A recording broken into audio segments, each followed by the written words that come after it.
আমাদের সময় বেশি লাগবে না। প্রধান অতিথির আগে মাত্র আর একজন বক্তব্য দিবেই।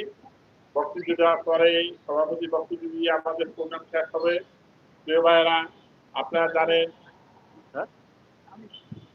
আপনারা জানেন যে বাংলাদেশে আগামীতে 12ই ফেব্রুয়ারি জাতীয় সংসদ নির্বাচন।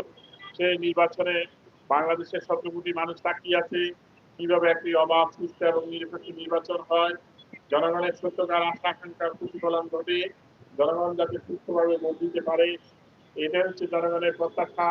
দীর্ঘ আন্দোলন সংগ্রামের মধ্যে দিয়ে আমরা এই ফেসিবাদী শেখ হাসিনা সরকারকে পতন ঘটিয়েছি। শেখ হাসিনা সরকারকে পতনের মধ্যে দিয়ে আমরা আজকে একটি সুন্দর বাংলাদেশ সৃষ্টি হয়েছে। আমরা আশা করছি যে আগামীতে যে নির্বাচন হবে সে নির্বাচন অবাধ, সুষ্ঠু এবং নিরপেক্ষ হবে, জনগণের অংশগ্রহণমূলক হবে।